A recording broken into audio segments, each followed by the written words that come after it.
Assalamualaikum warahmatullahi wabarakatuh. Jumpa kembali dengan Mr. Saluki. Kali ini kita akan bahas tentang pengembangan desa digital. Konten ini disupport oleh Etuna Sukses System. Pengembangan desa digital, seperti kita ketahui saat ini infrastruktur internet sudah masuk ke desa-desa karena pesatnya pengembangan teknologi juga keterpaksaan karena adanya pandemi. Sehingga pembelajaran online itu menuntut untuk masyarakat menggunakan teknologi, menggunakan handphone untuk mendapatkan informasi, untuk sarana belajar, juga untuk berbelanja. Jadi penggunaan handphone yang tadinya hanya sekedar untuk menelepon dan SMS sekarang berubah menjadi sarana untuk transaksi jual beli, kemudian menjadi sarana untuk belajar dan juga menjadi sarana untuk mendapatkan informasi. Nah, di pengembangan desa digital ini bertujuan untuk mereduksi hal-hal yang masih menggunakan secara fisik tatap muka yang membuat kerumunan pada saat pelayanan desa. Jadi pelayanan yang tadinya menggunakan antrian, kemudian pelayanan yang menggunakan berbasis kerumunan, sekarang dikonversi menjadi semuanya menggunakan secara digital. Nah, transformasi digital ini terdiri dari 3 unsur. Yang pertama adalah infrastruktur, kemudian regulasi, kemudian ekosistem. Infrastruktur di sini adalah ketersediaan sarana teknologi yang ada di desa. Nah, saat ini untuk daerah di Pulau Jawa, infrastruktur ini sudah hampir merata. Ada beberapa provider yang sudah menyentuh ke desa-desa yang sangat terpencil. Kemudian regulasi juga sudah mulai terbuka, sudah mulai bergeser dari yang manual menjadi digital. Di ekosistemnya juga saat ini penduduk desa itu tidak bisa disamakan dengan penduduk desa di masa lalu karena urbanisasi atau banyak pekerja desa atau penduduk desa yang pindah ke kota dan kembali lagi ke desa itu membawa perubahan cara pandang, kemudian cara memperlakukan teknologi yang tadinya teknologi sebagai hal yang semu atau tidak nyata, sekarang teknologi menjadi sebuah kebutuhan dari mulai kota sampai ke pelosok desa. Tetapi ada hambatan dari transformasi digital itu, ada 5 hambatan pada saat pelaksanaan transformasi digital. Yang pertama adalah ancaman dunia maya. Maksudnya ancaman dunia maya ini adanya beberapa hole keamanan atau kejahatan di dunia maya yang bisa mengancam atau bisa mengurangi kepercayaan masyarakat terhadap penggunaan digital, seperti penipuan berbasis digital, kemudian investasi berbasis digital yang yang ilegal ya, kemudian adanya kebocoran data. Kemudian yang kedua, hambatan yang kedua dalam transformasi digital adalah kurangnya SDM. Nah, tapi kurangnya SDM ini dengan adanya pandemi yang memaksa kita untuk secara optimal menggunakan teknologi ini sudah mulai bisa teratasi. Hanya dengan tingkat SDM yang rendah, terkadang masih memungkinkan atau masifnya hoaks yang bisa diterima oleh masyarakat. Kemudian yang ketiga, hambatan yang ketiga dalam transformasi digital adalah infrastruktur yang tidak memadai.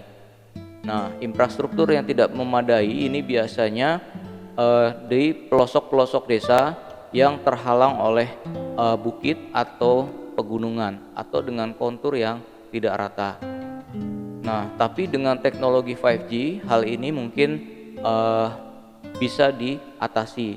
Namun teknologi ini masih sebatas di kota-kota besar, belum merata sampai ke pedesaan. Tapi dengan perkembangan teknologi yang secara eksponensial, hal ini mungkin tidak begitu lama untuk sampai ke pelosok desa untuk teknologi ini. Kemudian hambatan transformasi digital yang ketiga adalah lingkungan ekonomi yang tidak pasti. Nah, ini juga hal yang penting dalam transformasi digital.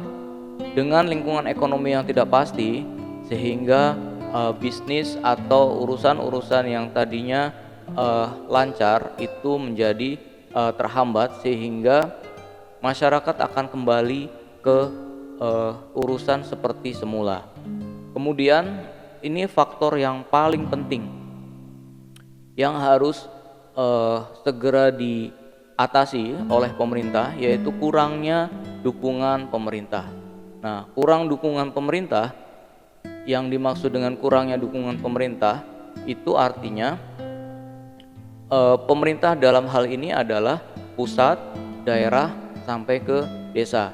Nah, mungkin di pemerintah pusat melalui Kementerian Pedesaan, pemerintahan desa itu sudah mendukung dengan kebijakan-kebijakannya.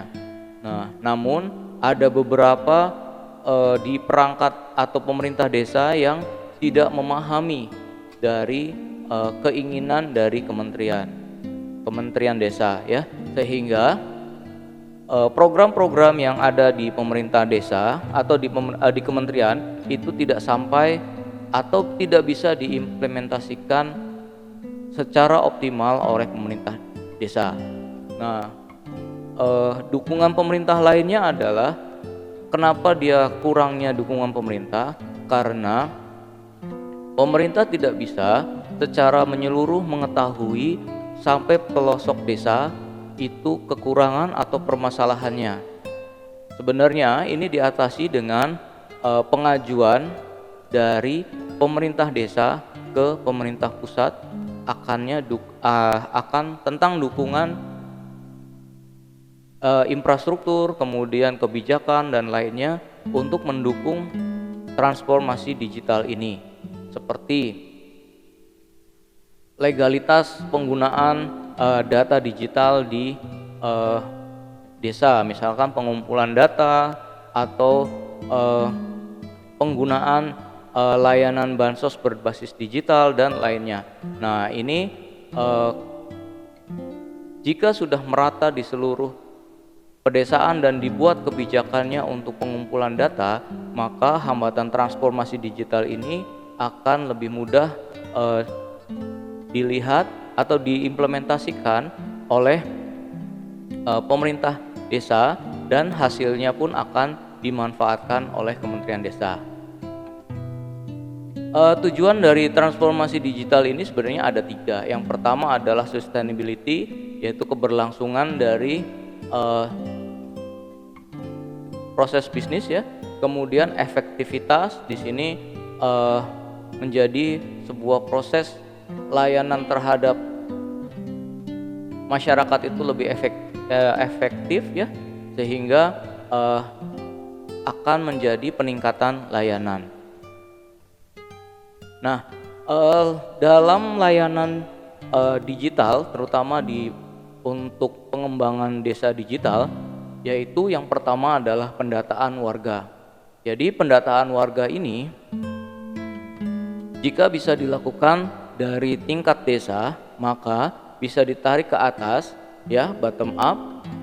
Dari desa itu bisa dikumpulkan di kecamatan, kemudian dari kecamatan bisa dikumpulkan di kabupaten kota, kemudian bisa dikumpulkan ke provinsi, kemudian bisa dijadikan satu dalam satu negara, ya.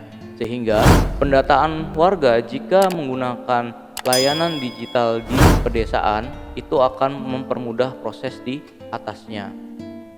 Kemudian dengan menggunakan pendataan warga ini akan dihasilkan demografi warga, sehingga statistik data itu bisa secara real time bisa diketahui di pemerintah desa.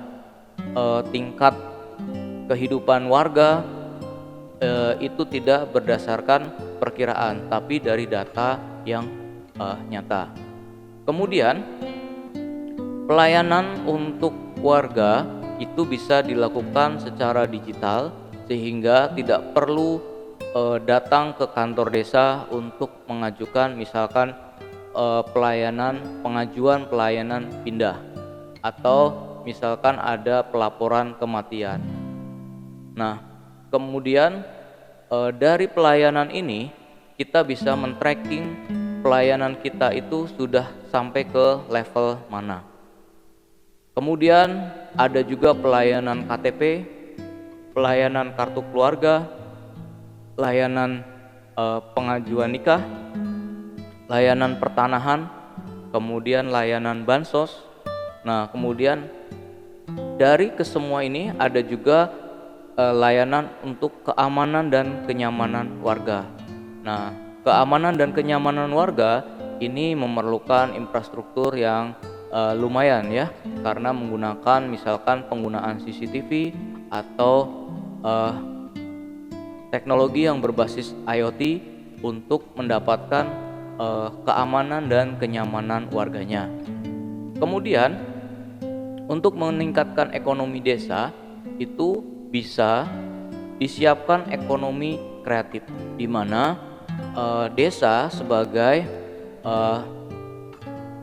rantai pemasok di sana menjadi satu seperti perusahaan, di mana perusahaan itu mempunyai suplai dari perumahan atau produk-produk warga yang dijadikan satu dalam ekonomi kreatif yang dikelola oleh desa, yang nantinya dengan adanya perkembangan e-commerce yang begitu masif seperti banyak layanan-layanan e-commerce seperti Tokopedia, Shopee, Bukalapak, Lazada dan lainnya, desa itu menjadi satu merchant yang bisa menyediakan layanan potensi desanya, dan desa pula bisa meningkatkan ekonominya melalui pariwisata dan lainnya yang bisa dijual melalui toko digital tersebut dalam satu wadah di dalam desa. Nah, namun dari semua ini perlu support dari perangkat desa yang menjalankan sistem di desa tersebut. Nah, entitas untuk desa digital itu dibagi menjadi 4. Yang pertama adalah perangkat desa atau pemerintah desa.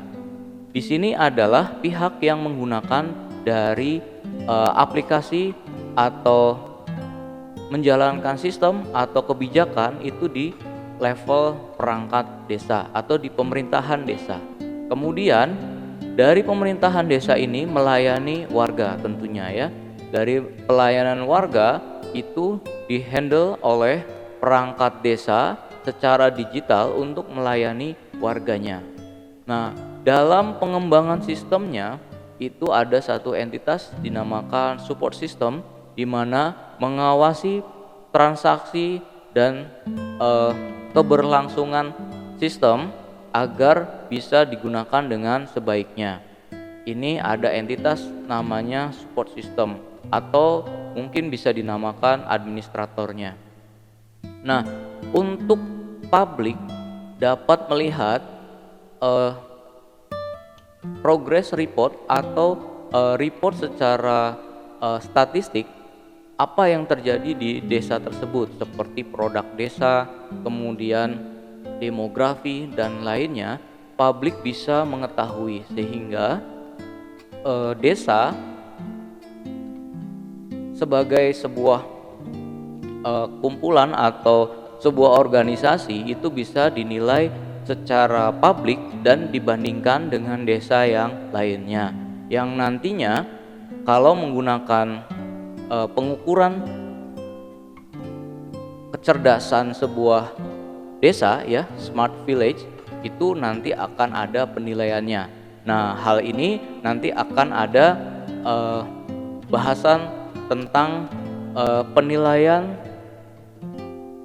desa yang cerdas, seperti halnya penilaian terhadap kota yang cerdas.